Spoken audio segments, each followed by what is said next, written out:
Meeting will come to order, please. The notice requirements of the Open Public Meetings Act for this meeting have been satisfied.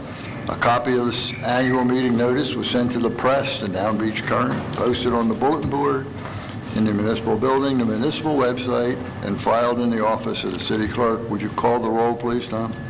Yes. Mayor Becker? Here. Commissioner Blumberg? I'm here. Commissioner Taube? Here. Would you please take a second, turn off your electronic equipment, and we will stand for the flag salute. Attention, salute.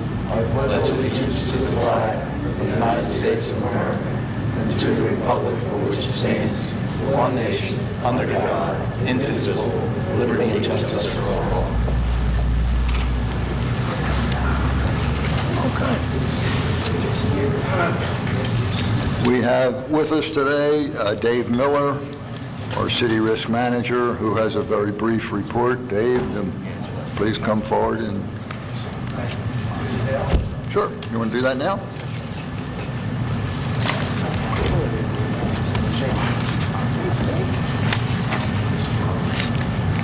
Thank you, Dave. Thank you, sir. Thank you.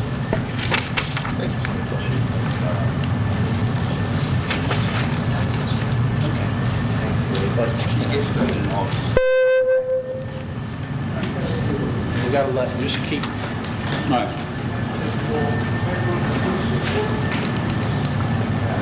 Thank you. Oh, yours, Dave. I'm just going to briefly go over your annual report and your safety reminders for this year. As far as it goes to the JIP, I just want to talk about it, where you've been a little bit and where we're going to go for this year. There's some good news with that, hopefully. I just want to remind you, as you can see in number 1, that there are towns primarily in Atlantic and Cape May County. There's a couple from Cumberland County that are in the JIP, and you're part of around a 40-town consortium that participates in joining their services to save money. And Margate, Dan Adams, Lisa, etc., have done a great job with their participation in the commitment. They attend the regional roundtables the JIP puts on, and there's more and more training that's local, so you don't have to send your employees out. It saves time for the city, saves money. There's webinar training. There's toolbox talks Public Works does. We've done a better job with accident investigation where there's an accident and there's immediate investigations, which usually gets to the crux of the accident, which helps when the defense comes to the city. That's very important, that when the JIP comes to your defense, that we have an immediate, accurate accident report, and they've been doing a great job with that in classes. The 6-year loss ratio I wanted to update you on from 2008 to 2013. It's a little higher than the last time I talked to you, 80.7%. It's still better than the JIP as a whole with your peers, which is 86.5%. You're still 5% better than your peers. There are some areas where we have to do some work, general liability and property, but the property you really don't have to do any work. I'm going to start with that. There's a chart on the second page if you want to look at that, which brings into play how Margate does in a pictorial point compared to some of your peers. The property losses are primarily from Sandy. They're in that period. You're not alone with that, along with the other shore towns and municipalities. So there's no alarm about that. That should improve. You're historically lower than that. That just happened to have a year. General liability, that was another topic. We want to try to focus on that a little. You've been victimized by trip and falls in streets. There's a couple with water meters recently that had larger appointments. I think we're going to work with Public Works a little, as long as you're okay with it, to get a inspection policy that we can have on the books so we can defend ourselves a little better in the future. I think it's not bad, but I think it can be improved. The big thing I want to point out there is the workers' comp is still 72% of your assessment. Of all the dollars you pay, if you pay $100, 72 of those dollars goes towards your workers' compensation premiums. And you have a much better loss ratio, 56%, than the JIF does as a whole, as you can see. You're 56, the JIF is at 98 for that line of business. So we're doing a phenomenal job with the training, and we want to keep that up. Could you explain that just Go a ahead. little bit Sure. tighter? What does that mean, you were at 98%? 90, you're at 56%. That means What for does it mean? every lost dollar you pay in, if you pay $100 in, 56 of those dollars are paid out in workers' comp losses for the city over the 6-year period. However, the towns as a whole, if they pay in $100, if you take their average, $98 is paid out. So you can see you're on the largest line, you're doing much better than your peers. Would it be unfair to say that we help supplement other towns? Supplement other towns. At 80%, I don't know if you supplement other towns, but you have a better, because they adjust your assessment based on how well you do with losses also. Yeah, that's really what I'm getting at. Would you Right. explain it? So the better your losses are, the lower your assessment will be for the JIF. In fact, the last time, Lisa, I believe you had a reduction, correct, in the last 3-year period? Yes. When we did that, yeah. So now, on the other hand, towns could come and say, well, the general liability is higher than most towns. As you can see, you're at 216, and 113 isn't the greatest either, so the JIP as a whole has to improve that part. Something new, which is coming up, wellness. You've all heard about wellness. It's done through Blue Cross Blue Shield. It's done through, the JIP has allotted so many dollars for wellness. They have hired a wellness director, which will be visiting the town sometime during the year, to give some ideas. They are also allotting money to your town. So you'll be getting $1,000 to spend, but you have to, they're reimbursable expenses. So you can hire such things as a nutritionist, you can have a contest, you can have Biggest Loser contest, you got pedometers, you can have different talks. All of that will be reimbursable up to $1,000, which will go to your employees' benefits. And the reason that is so is the healthier the worker is, the lower your premiums will be, the lower the workers' comp will be. If you have somebody that's in shape, you have somebody that's healthy, when they have an operation, they come back to work faster. They cost the town less money. So they're trying to slowly start with this. It's nothing that they're doing that's going to force down your throat. They're slowly bringing this into play, and it will put. That's something we'll be working with. Unfortunately, you have to appoint a wellness person to this. They receive the money, but it's not going to involve a ton of work for that person because you do have help. They do have a representative that will work with you. Okay, are there any questions? I just want to introduce Adam, my son. He'll be working with us more and more. He's an esteemed graduate of the Margate school system, works with us. St. Joseph's University, and he's got a master's in risk management from St. John's University. So he's been working a number of years. He's working more with public entities. So he'll be... Anybody have any questions? Somebody has to have a question. Every year I come, somebody has to have a question. You finally succeeded, Dave. No questions. Does this mean you're getting ready to retire? No, I'm not retiring. The same as you. That's not what your son said. But All right, thank you. No questions? I have one other thing I Go have to ahead. talk about, which I'm concerned about. And Ed's not here tonight. I was going to ask Ed Wahlberg. As both a risk manager in the city, the gas company's tearing up the whole town. You look at the 216% general liability loss ratio. I just want to protect the town in the future. Is there some kind of indemnity agreement or certificates of insurance? I believe there should be, and there's some, because they have multiple contractors working around town. And with the weather, I don't want to see the city dinged for trip and falls that are not their Do we fault. have Can you, somebody address that? I'm pretty confident there is. I sat in those meetings, and I believe that South Jersey Gas via Kylie check and on- Lantier provided the All right. appropriate paperwork indicating that. So, but I will double check with Ed If Wahlberg. somebody could double check and just get back to me, We do that. I wouldn't be doing my job if I didn't ask that Thank you very question. much for that. Okay. Now, if you can find a way to get our streets back the way they're supposed to be, that would be helpful also. Thank you. Fred, I won't mention, we're going to get Fred's line up too. Thank you, Dave. Thank you. Thank you. All right.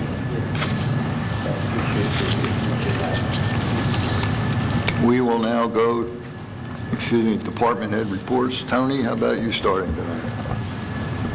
Okay, one thing I wanted to report on, Mayor, and it kind of relates to, I'm sure Dave can help me out on this, Dave Miller. Recently, or actually today, I received notification that Margate's ISO rating as a city has been changed from a 5 to a 3. And I'm very pleased to report that. I am by far not an expert on ISO, that's insurance services offices, and it has to do with insurance premiums in the city for businesses and for homeowners. Now, I'm going to bore you for a minute and just read something that the field representative that I worked with in a couple of meetings a couple months ago sent to me. The Public Protection Classification Program provides important, up-to-date information about municipal fire protection services in each community we survey. ISO's expert staff collects information about the quality of public fire protection in more than 47,500 fire protection areas across the United States. In each of these protected areas, ISO analyzes the relevant data and assigns a public protection classification, a grading from 1 to 10. Class 1 generally represents superior property fire protection, and Class 10 indicates that the area's fire suppression program does not meet ISO's minimum criteria. Most U.S. insurers of home and business properties use ISO's PPC, which is the Public Protection Classification, in calculating premiums. In general, the price of insurance in a community with good PPC is lower than a community with poor PPC, assuming all other factors are equal. So I'm glad to report that after meeting with him and giving him much information, and it wasn't just the fire department, it also goes to the water department and our water system, who also were connected with this, and also police at the communications level. So we've been adjusted from a 5 up to a 3. So I'm glad to report that.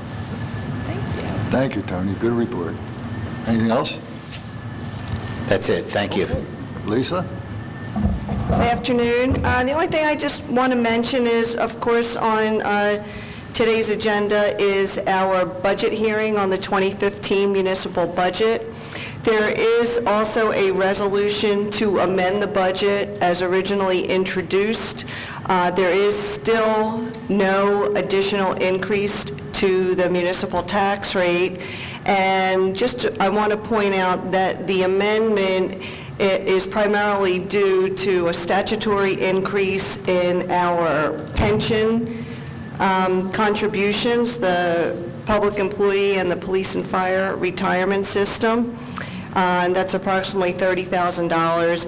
And the remainder of the increase, I had originally under budgeted for interest due on our special emergency note. So the total increase, which is offset by our surplus, is $65,200 to the operating budget, the current fund, and in our utility, there's an additional $25,000 for the interest on the notes as well. Other than that, I think everything is running well.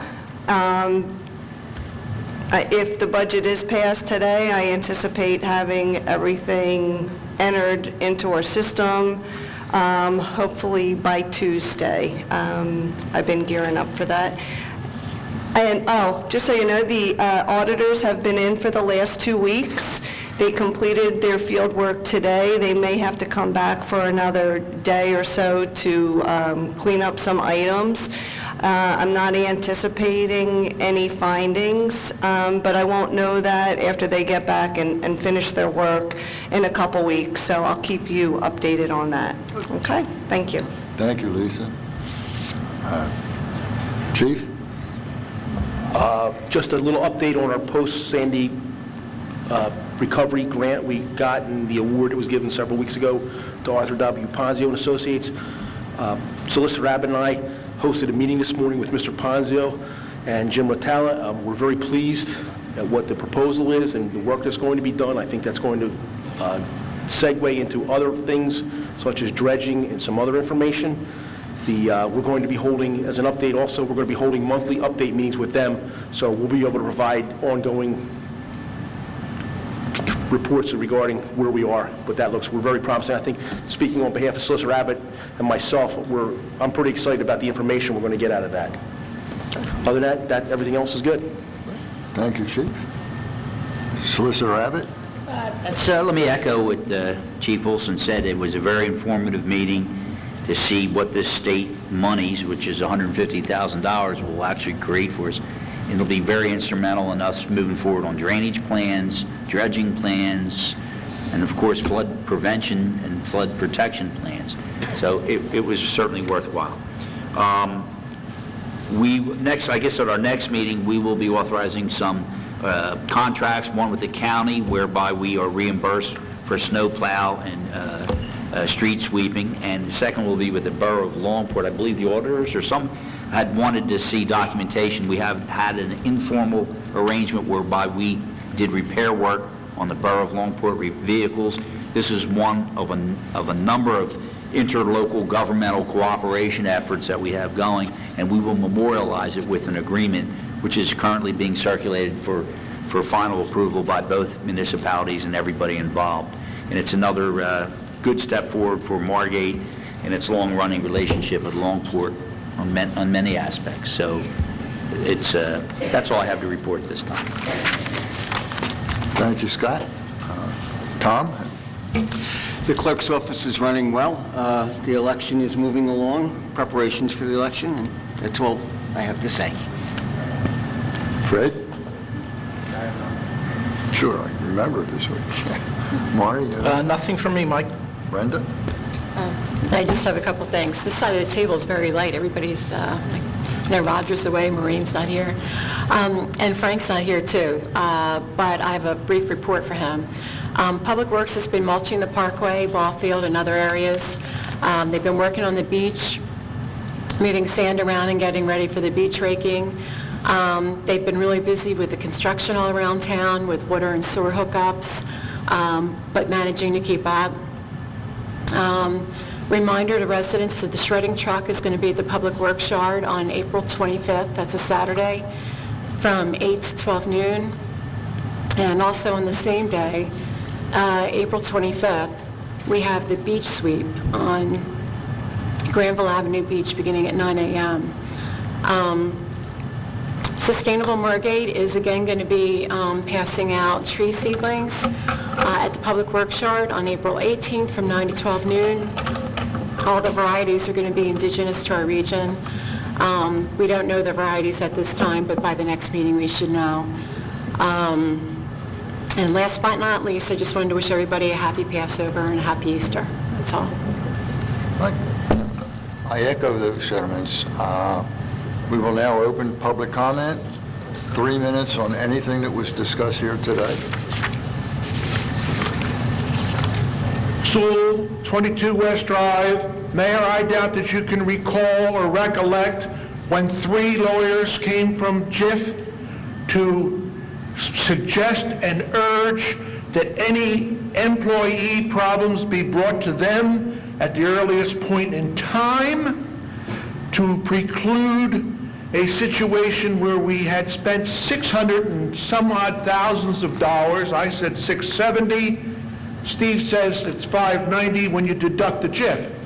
My question to Mr. Miller is how come we had such a pittance of less than 10 cents on a dollar for an exposure of over $650,000? Why was there so little? We spent nearly $250,000 just on legal fees alone. What kind of protection are we getting for these type of employee situations when we're only getting, a pittance from JIF? It doesn't make any sense to me that we're getting so little coverage, unless, of course, the city itself declined to involve JIF at an early enough point in time in order to bring their expertise to the fore. That's my question to Mr. Miller. Why did Margate taxpayers have to be exposed to over 600 and some thousands of dollars in liability and only have JIF pay less than 10 cents on the dollar? Mayor, that's my question. I think Mr. Miller could answer it. Thank you very much. Do you care to answer that thing? Well, I had something I'm not a lawyer, as you can tell, so I wasn't privy to the settlement that is done individually. However, and Mr. Abbott might be able to comment on it, some of the initial allegations were not allegations that were being covered, or if I remember right, one of the allegations was against public policy to begin with and doesn't have coverage, punitive damages.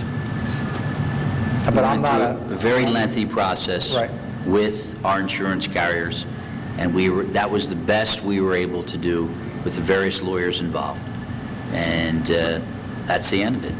It was something, the initial process had to do with the way, if you're talking about the most recent case, how was the way it was worded. The lawsuit was worded to begin with from the attorney that presented We were it. denied coverage, we appealed that, we argued with it, we went further, we had individual counsel work on it, as well as myself, and ultimately we did get some contribution. I wish it had been a lot more, but that was just not capable, we just couldn't do that. They wouldn't agree to it. And we were not going to get involved with further litigation with our own carrier. But just to reiterate, the JIF, general liability, workers' comp, automobile, et cetera, is a joint fund between all the municipalities. The public officials and the employee practices liability, because of the litigious nature, was sent to an insurance company for that group. There's now an insurance company that handles that. That is true. That's true. Thank you. That is negotiated approximately every 3 years on the JIF's behalf by the broker that is up in Cherry Hill or North Jersey. I'm not sure where Connor Strong's office is. They have multiple offices. That negotiation should be coming up, hopefully to address your factors and the city. They will try to negotiate if there are coverages available that weren't available before and how much they cost for those coverages. It's not an individual cost for Margate per se, but a cost for those coverages for the 40 other towns that exist. And then they have to weigh, it's no doubt in mind, this is the highest litigious area that is going on in insurance at this point lately. And I don't know if you can comment on that. There's been a large increase in employment practices. It's all over the state. Right. So, I can't answer why they only paid, except that the claims can probably give a claim report on that as far as the JIF claims department. But the initial, I was involved in the beginning with Mr. Abbott. We were constantly trying to get them to defend the city. We eventually succeeded in getting them to defend the city, but they had to initially defend themselves on this case because of the way it was presented in the beginning. Correct. Thank you. I don't know if that answers your questions, but... Well, the point is that there were legal fees approaching $250 million, and JIF only chipped in, what, 50,000 or so? 64. 64. So I mean, it's a very small contribution for a very large exposure. And does JIF still maintain intervention policy and philosophy of bringing the participants in at an early stage where they can mediate and adjudicate it before it goes to a more expensive number, at this point, in excess of $600,000? To answer your question, yes, there is an EPL hotline that the town can still use. they make use of that. In this case, I don't think they did not make use of that. I think it got to the stage where they had been sued already, and then they had to react to the lawsuit. That is correct. Is that correct? But there is a intervention stage that they still can use before the lawsuit comes in to try to avoid further lawsuits. Do you have to emphasize going forward? Yeah, I pretty much, and Dan is a safety met, we pretty much talk about that a lot in safety meetings, and they have used that in the past, and Lisa can comment on that, and I think there are situations that have been avoided, that if they didn't use that, they would have probably been sued. So you can't get into some of those because they're personnel issues, but you do use that hotline quite a bit. Mr. Abbott uses it, I think, and they do use that. So hopefully in the future, I'm a taxpayer like anybody else, that we can avoid some of these issues and bring them to the forefront to begin with. And hopefully they'll negotiate, maybe there's some coverages they can negotiate with the insurance company that will defend some of these. Of course, they don't want to spend $3 million more to get those coverages. So, Thank you. Thank you for all right, your... thank you. Thank you, Dean. Okay. Any other public comment?